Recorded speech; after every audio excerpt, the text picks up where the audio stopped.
Hello beautiful people, welcome to my channel. I'm glad to have you here as always. Today we are preparing some banana bread. This banana bread is without sugar, a healthy option if you are looking at reducing your sugar intake. Just check it out. It's moist, soft at the same time, and then fluffy. It's as well dried, not sticky. I bet you'll love to give this a try. So let's zoom in. These are the ingredients that we will need to prepare this banana bread. We will need 10 ripe bananas. I recommend you use overripe bananas because we are not using any sugars, okay? We'll as well need eggs, flour, salt flour or all-purpose flour, baking powder, baking soda, salt, vanilla essence, oil or melted butter, raisin and walnuts. For the raisin and walnuts, they are optional, okay?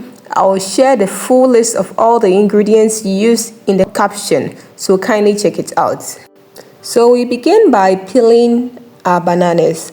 As earlier mentioned, the use of overripe bananas is very important, as it's going to add a touch of flavor to the banana bread and as well help boost the taste, since we are not using any sugar. Let me spend a moment and appreciate your support to this channel. I really appreciate your support, your likes, your comments and subscriptions. I'm grateful for all those. And if you find this video useful, please don't forget to subscribe, like, comment and share. Thank you. Now we are all done peeling the bananas. We'll go ahead and mash, okay? You can achieve this with a fork. If you don't have a potato masher, you can use your fork to equally achieve same. So we give it a quick mash with the help of our masher, ensuring we achieve not too smooth texture. A bit of chunks being in there is fine. You will not need any fancy equipment to do this. With your spatula and bowl, you can easily do this, okay? Now we go ahead and break our eggs into the banana, and then we as well add the oil, okay? We give it a good stir. If you don't have this hand wicks, don't worry, you can use your spatula or fork to equally do same. Just stir to ensure the ingredients are well combined, okay? Giving it the wicks will help with the fluffiness, okay, and the softness. Now we go ahead and add our vanilla extract or essence and give it a quick mix as well.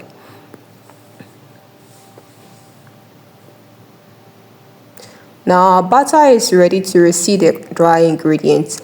What we do is we combine all the dry ingredients, the flour, the baking powder, the baking soda and the salt together before we go ahead and then pour it in the flour. Kindly, if you don't have a smooth flour, I recommend you sieve your flour before using it, okay? Now we go ahead and pour the dried ingredients into the wet ingredients, and this we are doing gradually, okay?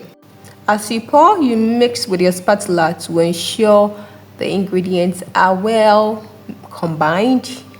You don't see any flour, okay?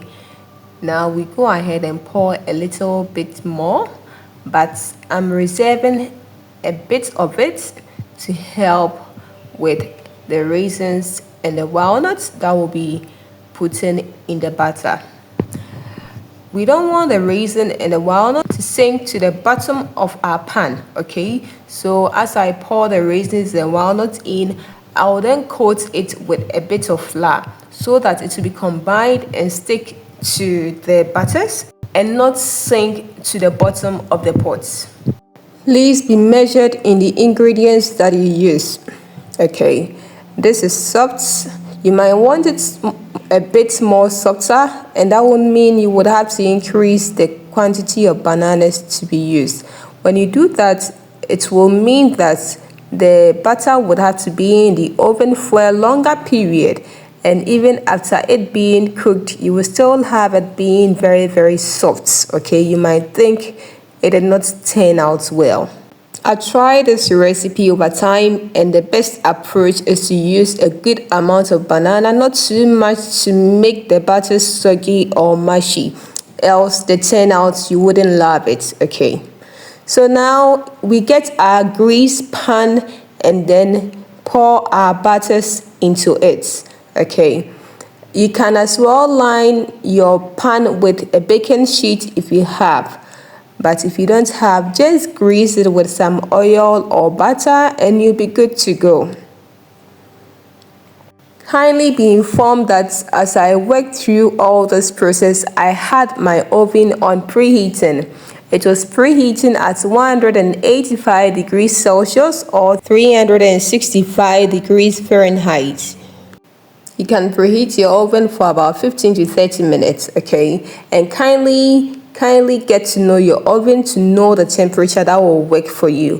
What will work for me might not work for you because our ovens are different. Okay, so our batters are ready to go into the oven. I slot it in the oven, and after 1 hour 15 minutes we have our bread ready. Okay, to get to know if your banana bread is ready, you can use a toothpick to prick it and see if it's still having some moisture in there. Okay, now our banana bread is already looking yummy, and we have to now try and see if it turned out well. What we recommend doing is to leave it on the rack for about 10 minutes before you try taking it out of the pan. Why? Because banana breads are usually soft. We don't want it to be messed up with, so let it cool down before you try removing it. Secondly, we need it to cool down before we cut into it, else when it's still hot it will be a bit soggy or mushy. But after 10 minutes you realize that it's okay. When it cools down you realize that it's perfect in shape. Okay, we've had it cooling for about 10 minutes. We are cutting into it to see how it turned out, and as you can see, it's firm, it's moist, it's soft at the same time. It's not mushy or soggy. The ingredients are dried, and I bet you it turned out so well. I loved it.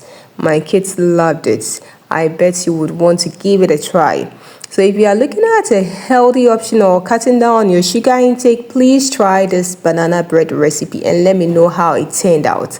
As always, I am here saying it's nice. You can be the one to judge if I'm being truthful. So please try this out.